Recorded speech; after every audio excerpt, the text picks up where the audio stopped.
Hola, ¿cómo están? Muy feliz año para todos ustedes. Qué bueno que nos acompañan y bienvenidos al primer episodio de este 2022. Así que, sin más preámbulos, quiero compartir con ustedes algo especial que preparamos. Eh, Está un poco retrasado, digamos, el tema, pero no por ello deja de ser igual de importante, ¿no? Miren, estaba platicando yo una vez con una pastora, amiga mía, que también fue mi mentora. Ella ya falleció hace un par de años. Pero por alguna razón en nuestra plática empezamos a hablar acerca de la segunda venida de Jesús. Y ella me dice, para mi sorpresa, ¿no? Me dice, para mí Jesús ya vino una segunda vez. Y tal vez en mi rostro expresé yo esa confusión. Y me dice, sí, me dice, cuando yo le abrí las puertas de mi vida, Jesús vino y habitó en mi corazón y todo mi mundo cambió. Y entonces yo ya no necesito que Jesús regrese. Jesús para mí ya vino. Y dije yo, wow. En ese momento, cuando escuché esas palabras, mi corazón y mi cerebro explotaron al mismo tiempo. Fue esta colisión ahí de sentimientos, de tantas cosas que se reconciliaron dentro de mí. Porque tienen una idea ustedes, yo creo que a lo mejor sí la tienen, los que experimentaron esto, pero tienen una idea cuando yo era chico, un adolescente aún, el miedo que tenía a que Jesús viniera y quedarme aquí en este mundo desolado, no irme al cielo. Ese era un tormento constante durante toda mi adolescencia. Y la cosa es que esos traumas, ahí los llevas cargando. Ahí los llevas cargando aún de adulto, aún cuando hayas estudiado teología, aún cuando conozcas el texto y el contexto y los pretextos habidos y por haber. Quedan cosas no resueltas en tu alma que no tienen que ver tanto con la teología o las enseñanzas, pero el miedo, ¿no?, que producía, el terror que producía en ti, la idea de que Dios te podía dejar abandonado, ¿no? Entonces, cuando yo escucho cómo esta pastora resolvió esta cuestión y me dice, para mí Jesús ya vino, o sea, yo no necesito que venga otra vez, mi corazón explotó de alegría, de emoción, porque es así de simple, es así de sencillo. Cuando yo le abrí las puertas de mi vida, Jesús vino y habitó en mi corazón. ¡Pum! Ahí está la segunda venida de Jesús. Y en mi cerebro explotó al mismo tiempo porque se resolvieron muchas preguntas. O sea, toda esa escatología no resuelta, que aún no estaba resuelta en lo profundo de mi ser. A lo mejor superficialmente yo ya lo entendía, etcétera. Pero se reconciliaron, ¿no?, muchas de mis emociones que aún estaban pendientes desde que yo estaba chico. ¿Qué tiene que ver esto con la Navidad? Pues ¿qué se celebra en la Navidad, no? ¿Qué se celebra sino la venida de Jesús al mundo una segunda vez y 1000 veces y 2000 veces más? O sea, miles y miles de veces Jesús naciendo de nuevo en el corazón de tantas y tantas personas, dándonos esperanza, dándonos amor, liberándonos de las ataduras de una fe dogmática, de una fe acusadora, liberándonos del prejuicio y abriendo nuestros corazones a la gracia, al amor, a la misericordia, ¿no? Bueno, ¿por qué estoy hablando yo de la Navidad, en el Año Nuevo, etcétera? Esta es la cosa. Me tomé un break. Como diría Joaquín, si no justo, necesario. Me tomé un break del podcast por la Navidad. Así que voy a tratar de compensar ese lapso con un episodio especial. Que va a ir mezclado junto con la Epifanía. La Navidad y la Epifanía. Es interesante, ¿no? Hay como lapso de tiempo, como se nos cuenta la historia por las tradiciones, en donde Jesús nace en la Navidad y luego pasan estas semanas, estos 12 días al día de la Epifanía, cuando José y María tienen que huir a Egipto, que lo visitan los magos. Entonces vamos a hacer este episodio especial. Y en este episodio lo que yo pienso es, mis piensos son exponer cómo es que la familia de Jesús se asemeja mucho más a una familia latina pobre, región 4 como la mía. Y esa semejanza, o sea, el yo poder ver características de mi propia familia, en la familia de Jesús, ese simple hecho me da mucha esperanza, me anima, porque si Dios escogió a una familia como la de José y María para que naciera el Hijo de Dios, entonces mi familia también tiene esperanza en este mundo, ¿no? Entonces vamos a leer, déjame leer una parte de la Escritura para continuar con esta reflexión, con el comentario que tengo para la Navidad y la Epifanía. Dice el Evangelio de Mateo, el capítulo 2, versículo 1 y 2, dice: Cuando Jesús nació en Belén de Judea, en días del rey Herodes, vinieron del oriente a Jerusalén unos magos, diciendo: ¿Dónde está el rey de los judíos que ha nacido? Porque su estrella hemos visto en el oriente y hemos venido a adorarle. Bueno, lo primero que hay que notar, pienso yo, es que tenemos dos versiones del nacimiento de Jesús. Una es la versión de Lucas y la otra está en el Evangelio de Mateo, el capítulo 2 que acabo de leer. Y punto. O sea, todas las historias alrededor del nacimiento de Jesús, que si los ángeles, que si el establo, el pesebre, las ovejitas, los pastores, etcétera, etcétera. Todas las historias que construimos alrededor del nacimiento de Jesús nos vienen de estos dos evangelios, de Lucas y de Mateo. En el Evangelio de Marcos no hay nacimiento. El Evangelio de Marcos empieza con el bautismo de Jesús. Y en Juan sí hay una historia de nacimiento, pero no es la de Jesús. Es el nacimiento de las cosas, digamos. Jesús nos dice, Juan, nos dice que Jesús siempre ha estado ahí. El verbo siempre ha estado ahí y las cosas nacen, se forman a partir del verbo. O sea, ¿no?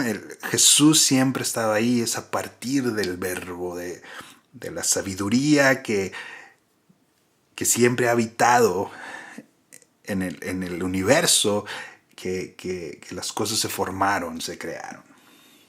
Bueno, eso es Juan. Que hay una reflexión interesante, ¿no? Para el año nuevo. Los principios, la fundación de las cosas, etc. Pero bueno, volvamos a la Navidad. Entonces, en Lucas y Mateo están las dos historias que tenemos, dos versiones del nacimiento de Jesús. Curiosamente, en lo único que coinciden Lucas y Mateo es en que Jesús nació en Belén de Judea. Pero todo lo demás es diferente. En Lucas hay ángeles que se aparecen y anuncian el nacimiento, y hay pastores cuidando sus rebaños, hay coros de ángeles. Pero en Lucas no hay regalos. Lo que hay son los pastores que al ver al niño y a su madre, salen de ahí anunciando, salen de ahí gozosos, diciéndole a todo mundo lo que acaban de ver, ¿no? Y ya, básicamente eso es lo que Lucas cuenta.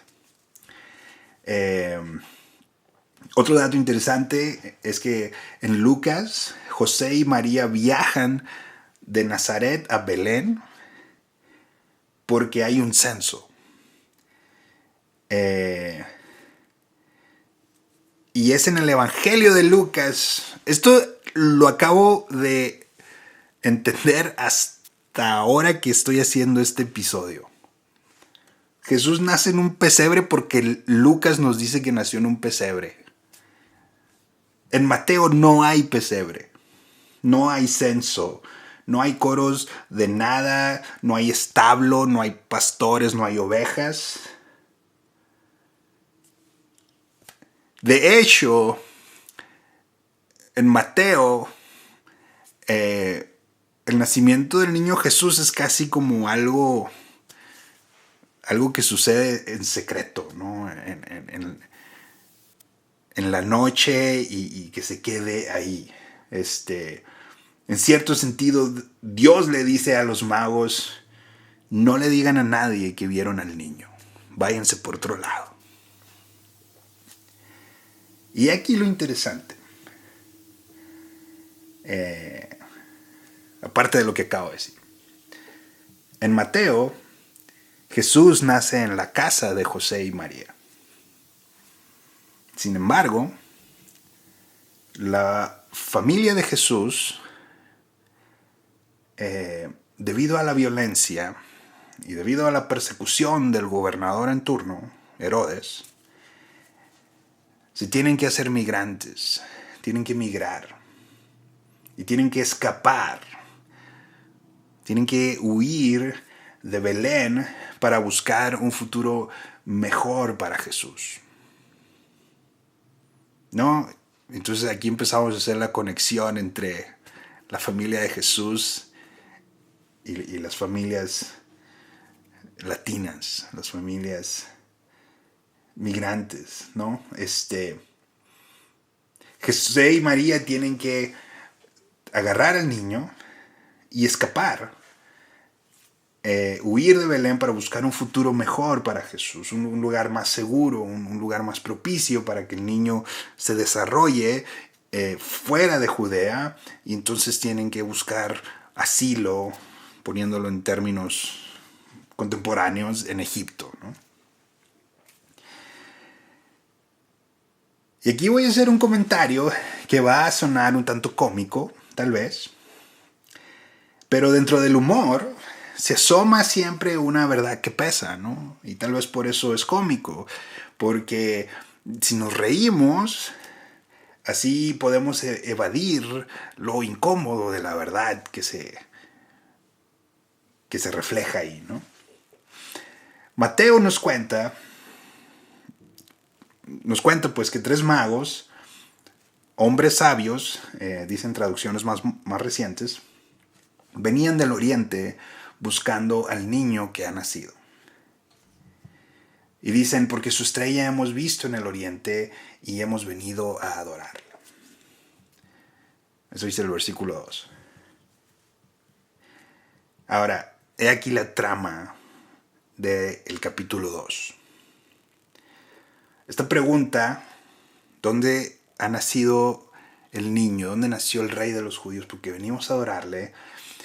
Los magos, esta pregunta se la hacen a Herodes, ¿no? El gobernador en turno, el rey.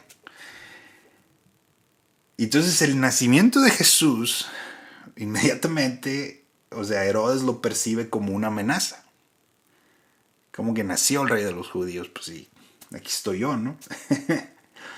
Entonces Herodes le pide a los magos que cuando encuentren a Jesús, regresen a decirle dónde está para poder él ir a adorarle. Pero pues en realidad lo que quiere es eliminar la amenaza que representa Jesús para él. Yo sé que ya todos no sabemos esta historia, pero quédense aquí conmigo, por favor, porque recapitular esta parte es importante para el ejercicio que estamos haciendo, ¿ok? Que es ver qué tanto la familia de Jesús se parece a mi familia. O es más, de hecho, déjame refrasear eso. Que tanto la familia de Jesús se parece a las familias más pequeñitas, más frágiles, más vulnerables entre nosotros. Así de grande es el amor de Dios. Y así es como el reino de Dios expande los márgenes para que quepamos desde el más chiquito entre nosotros hasta el más grande. De hecho, bueno, déjenme nomás decir esto rápido. El más grande entre nosotros se tiene que hacer chiquito para poder entrar en el reino de Dios, ¿no? Como un camello que tiene que entrar por el ojo de una aguja. Ok, regresemos a la historia de la Navidad. Entonces, decía que Herodes percibe como amenaza la vida de Jesús. Y los magos se van. O sea, Herodes les dice, regresen, díganme dónde está para que yo vaya a ir a adorar. Para que yo vaya y pueda adorar al niño también. Entonces se van los magos, encuentran la estrella y ven que se posa encima de una casa, ¿no? Y cuando entran en la casa ven al niño y a su madre y se postran delante de ellos. Y aquí la parte más importante, rebelde y subversiva del nacimiento de Jesús. Los magos le entregan 3 regalos muy valiosos a Jesús: oro, incienso y mirra, ¿no? Que obviamente no se los dan a Jesús, se los dan a María y a José. 3 regalos. Y para mí eso representa la parte revolucionaria del texto, subversiva de esta historia. Pero vamos a dejar ahí en paréntesis eso, porque la conspiración divina para establecer el reino de Dios en la tierra continúa. Entonces, en sueños, Dios les revela a los magos que no regresen a Herodes, sino que se regresen a su tierra por otro lado. Entonces Herodes, al darse cuenta de esto, se siente burlado y busca matar al niño Jesús. Pero entonces en sueños Dios le da una revelación a José y le dice: agarra al niño y a su madre y llévatelos a Egipto. Eso es lo que yo creo. Y aquí es donde volvemos a esta parte subversiva y revolucionaria del reino de Dios. El reinado de Herodes es frágil. No tiene autoridad.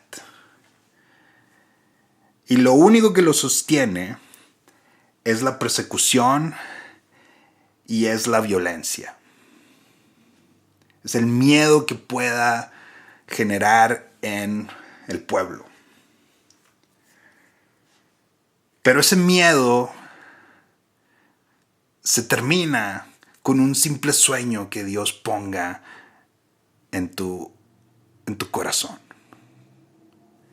Así de poderosa es la semilla del reino de Dios. Entonces, ese contexto de violencia amenaza la vida del niño Jesús y fuerza a la familia de Jesús a migrar y a buscar asilo en Egipto. Entonces yo me pregunto, por experiencia propia, ¿qué tal que fueron los regalos de los magos los que permitieron a José llevarse a su familia a Egipto o a María? ¿Qué tal que fue el oro, la mirra y el incienso con lo que María y José le pudieron pagar a un pollero para cruzar la frontera? Suena cómico, ¿verdad? Pero ¿qué tal que fue el oro, los regalos de los magos, los que le permitieron a María y a José encontrar un lugar en donde llegar? ¿Qué tal que fueron esos regalos? Justo antes de que Herodes encontrara al niño, los que les permitieron, los que les dieron otra visión, los que les dieron una alternativa, los que les dieron otra posibilidad. ¿Qué tal que fueron esos regalos la manera en la que pudieron costear el viaje para irse a Egipto?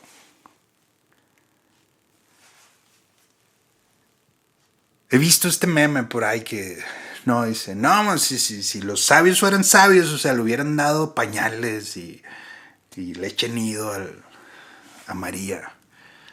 Pero a lo mejor estos hombres sabios, siendo sabios, les dieron recursos que pudieran usar para poder escapar. ¿Qué tiene que el niño fuera ahí sucio? ¿Por qué les digo esto? Porque yo visito un albergue para migrantes aquí en la frontera muy seguido y platico con las familias que llegan ahí. Y sabes, sus historias no son nada diferentes a las de Jesús y su familia. Platicaba con una señora de Honduras una vez. Me dijo que ella tenía una tiendita en su casa y el negocito empezó a crecer y a prosperar. Le empezó a ir bien. Tenía su cartera de clientes ahí, toda la cuadra, la señora le compraba. Y cuando empezó a prosperar, en ese momento le cayeron las pandillas y la empezaron a extorsionar. Y un día ella se armó de valor y rehusó pagar la extorsión. Entonces la empezaron a amenazar. Pero las amenazas, la intimidación llegó a tal grado que ella tuvo que agarrar a sus hijos a medianoche e irse con las únicas cosas que ella pudo echar en las mochilas de los niños y en su propia bolsa. Y tuvo que dejar todo atrás para salvar su vida y la de su familia. Conocí a otra familia que venía de Venezuela, que por ser disidentes políticos, chavistas de hecho, pero empezaron a hablar en contra de las políticas de Maduro. Fue tal el acoso del gobierno en contra de ellos, de su reputación, de su familia, que vendieron su casa. Vendieron es una manera de decirlo. Más bien remataron su casa, remataron su carro y con lo que pudieron vender esas cosas, compraron boletos de avión para México y de una y otra manera terminaron ahí en este albergue y estaban ahí esperando por una cita para pedir asilo en Estados Unidos. Entonces, al conocer todas estas historias de migración forzada por un contexto de violencia y persecución, la idea de que José y María usaron los regalos de los magos para cruzar la frontera en Egipto no se me hace tan descabellada, la verdad. De hecho, se me hace muy realista. Porque el reino de Dios es eso. Es esa manifestación de actos humildes. Pero no por humildes inofensivos, pequeños actos subversivos que activan revoluciones, sueños que Dios planta en nuestros corazones, visiones de una realidad diferente a la que nos quiere imponer Herodes o Augusto César. ¿Está conmigo aquí? Bueno, este es el episodio especial de Navidad. De Navidad y de Epifanía. En donde entendemos, donde podemos ver, visualizar a la familia de Jesús como una familia migrante. Que va en busca de asilo a otro país, buscando un lugar propicio, seguro para el desarrollo del niño. Bueno, con esto termino. Es otra, digamos, puntada, otro comentario cómico, pero que a lo mejor esconde una verdad ahí, ¿no?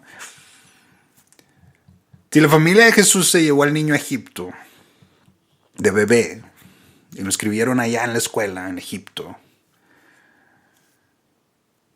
yo me pregunto, ¿no? Si cuando la familia de Jesús regresa de Egipto a su tierra, en Palestina, y llegan a Nazaret, o sea, suponemos Jesús fue a la escuela, ¿no? Aprendió egipcio, etc. Nomás me estoy preguntando si cuando la familia de Jesús llega a Nazaret, ¿sería Jesús un no sabo kid? Ok, ya. Nos vemos la próxima. Pero, ¿qué nos dice eso acerca de nuestros hijos que crecen bilingües, que crecen con dos culturas? Bueno, así, eso y más se asemejan nuestras familias, con todas sus imperfecciones, a la familia de Jesús. Bueno, ese es el episodio especial que tenía para ustedes. Es una reflexión que he estado haciendo durante estas épocas navideñas y de Año Nuevo, deseándoles todo lo mejor que la vida tiene para ofrecernos en este nuevo año, deseándoles mucha salud para ustedes y su familia. Dios les bendiga. Hasta la próxima.